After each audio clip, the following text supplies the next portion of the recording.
Hey guys, আসসালামু আলাইকুম। কেমন আছো তোমরা সবাই? আশা করছি অনেক ভালো আছো। তো ওয়েলকাম তোমাদেরকে আমার রান্নাঘরে। আজকে আমি তোমাদেরকে লোভনীয় স্বাদের কাঁকড়া বাসায় রান্না করে দেখাবো, একেবারে রেস্টুরেন্ট স্টাইলের। দেখে এবং খেলে বুঝতেই পারবে না যেটা বাসায় তৈরি। এত মজাদার করে রান্না করব, খুব সহজভাবে রান্না করে দেখাবো আজকের এই কাঁকড়া রেসিপিটা। তো বেশি দেরি না করে চলো দেখে আসি কীভাবে রান্না করলাম। তো তার জন্য প্রথমে বাজার থেকে বড় সাইজের কয়েকটা কাঁকড়া কিনে নিয়ে আসছি। তোমরা চাইলে ছোট ছোট যে সাইজের কাঁকড়াগুলো হয় সেগুলো নিতে পারো, বড়গুলো নিলে ভালো লাগে সবগুলোই। তো দেখো, কাঁকড়াগুলো দেখে সবাই একদম চাপাচাপি শুরু হয়ে গিয়েছিল, কারণ কাঁকড়াগুলো বাঁধা অবস্থাতেই হাঁটাহাঁটি শুরু করে দিয়েছিল। সারা ঘর হেঁটে ফেলেছে কাঁকড়া। তারপর আর কি, একটু সাহস করে কাঁকড়ার যে রশিতে বাঁধা সেটাতে চেপে ধরে পায়ে ধরে সুন্দর করে কেটে নিব। তো তোমরা চেষ্টা করবে ভারী কোনো ধারালো চাকু, ছুরি কিংবা দায়ের মাধ্যমে এটা কাটার। দেখো, এই মোটা পাটাতে ধরে আমি দিয়েছি, আমি বাড়ি ভেবেছি ভেঙে যাবে। একটু কঠিন বড় কাঁকড়াগুলো কাটা, একটু বেশি ভারী হয় তাই। আর ছোট কাঁকড়াগুলো তো একটু সহজেই কাটা যায়। তো তারপর হচ্ছে এই যে কাঁকড়াগুলোকে ধরি আর চলে যায়, একটু ঝামেলা করছিল যদিও কাঁকড়াগুলো। তারপরে আমি সুন্দর করে ছুরিটা দিয়ে ভালো করে মেরে মেরে ভেঙে দিলাম। প্রথমে বড় পাগুলো ভেঙে দিবে, তাহলেই আর কামড় দেওয়ার কোনো চান্স নেই। আর ছোট পাগুলো ভাঙার দরকার নেই, ভাঙবে পরে। আগে ছোট পাগুলো ভাঙলে বড় পাগুলো দিয়ে কামড় দেওয়ার চেষ্টা করে। তো এভাবে দেখো, অনেকটা শক্ত ছিল, এই যে ভেঙে নিয়েছি। একটা কাঁকড়া একটা পা ভেঙে নিলে অনেকটা সাহস হয়ে যায়, কারণ একটা কামড় দেওয়ার অস্ত্র তার কমে যায়, তার জন্য। তারপর ছোট অংশগুলো এরকম করে সুন্দর করে কেটে নিয়েছি। আর কতটা সুন্দর লাগছে দেখো দেখতে। বেশিক্ষণ দেখালাম না কাটাটা, এতক্ষণ দেখিয়ে কী হবে। নিচে বসে একদম শান্তি করে কেটেছি এগুলো। তো আমার এখানে হাত পাগুলো কাটা শেষ। তারপর হচ্ছে আমি এখানে এটা ভালো করে ধুয়ে নিয়েছি, একেবারে ফ্রেশ করে সুন্দর করে। দেখো, এরকমই থাকবে এগুলো। অনেকেই দেখা ব্রাশ দিয়ে মাজে, এই করে সেই করে, এত কিছু করার দরকার নেই। আর পাগুলোকে শিল দিয়ে একটা বাড়ি দিয়ে একটু থেতলে নিয়েছি। তারপর এখানে টমেটো কুচি নিয়ে নিয়েছি, পেঁয়াজ বাটা নিয়েছি, পেঁয়াজ কুচি নিয়েছি, কাঁচামরিচ কুচি নিয়েছি, আদা বাটা নিয়েছি আর রসুন বাটা নিয়েছি।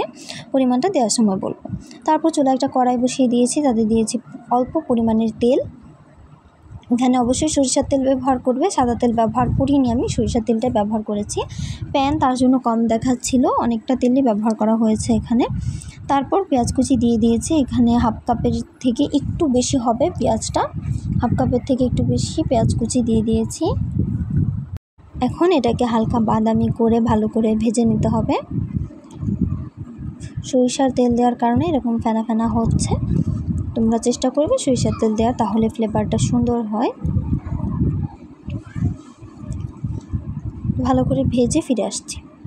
আদা এখানে হচ্ছে এখন ভাজা হয়ে গেছে। তারপর এখানে আমি রসুন বাটা দিয়ে দিয়েছি 1 টেবিল চামচ পরিমাণ, একেবারে ভরে 1 টেবিল চামচ পরিমাণ রসুন বাটা দিয়েছি। তারপর দিয়ে দিলাম হাফ টেবিল চামচ পরিমাণ আদা বাটা, হাফ টেবিল চামচ কিংবা 1 টেবিল চামচ, যতটুকু তোমাদের ইচ্ছা। আর আমি এখানে হাফ টেবিল চামচ থেকে একটু বেশি আদা বাটা দিয়েছি। তারপর হাফ কাপ পেঁয়াজ বাটা দিয়ে দিয়েছি। এখন এগুলোকে ভালো করে নেড়েচেড়ে একটু মিশিয়ে নেব। তারপর এখানে আমি কিছু শুকনো উপকরণ অ্যাড করব, শুকনো মশলা। এটাকেও একটু ভালো করে ভেজে একটু কষিয়ে নিতে হবে। তো তার সাথে 1 চা চামচ পরিমাণ হলুদের গুঁড়ো দিয়ে দিয়েছি। আর তার সাথে দিয়ে দিচ্ছি 2 চা চামচ পরিমাণ ধনিয়ার গুঁড়ো। আর মরিচ গুঁড়োটা অবশ্যই দিতে হবে, মরিচ গুঁড়োটা না হলে হচ্ছে তোমাদের কালারটা সুন্দর আসবে না, দেখতে বাজে দেখাবে। তার জন্য এখানে আমি তারপর দিয়ে দিলাম মরিচ গুঁড়োটা আমি এখানে প্রায় 1 চা চামচ পরিমাণ দিয়েছি, একটু ভরে। তোমরা চাইলে তোমাদের ইচ্ছা মতো ঝাল যে যতটুকু খাবে ততটুকু দিতে পারো। এখানে এটাকে হালকা ভেজে অল্প পানি দিয়ে দিব, যাতে মশলাটা পুড়ে না যায়। ভালো করে কষিয়ে নিতে হবে এখন মশলাটাকে। তারপর হচ্ছে এখানে মশলাটা একটু কষিয়ে নিতে হবে ভালো করে। মশলাটা কষিয়ে ফিরে আসছি। তারপর এখানে আরেকটু পানি দিয়েছি। এখন এখানে টমেটো কুচিগুলো দিয়ে দিব। এখানে প্রায় 1 কাপের মতো টমেটো কুচি আছে। এই টমেটো কুচিটা দিলে কি হয়, এটা গ্রেভিটা আরও সুন্দর হয়, গ্রেভিটা খেতে ভালো হয়। তোমরা চেষ্টা করবে টমেটোটা দেওয়ার, আর না টমেটো যদি দিতে না পারো তাহলে টমেটো দেওয়ার দরকার নেই। তারপর এখানে হচ্ছে লবণ দিয়ে দিলাম, স্বাদ মতো লবণ। এখানে 1 চা চামচ পরিমাণ লবণ দিয়ে দিচ্ছি, তোমরা তোমাদের ইচ্ছা মতো লবণটা দিয়ে দিবে।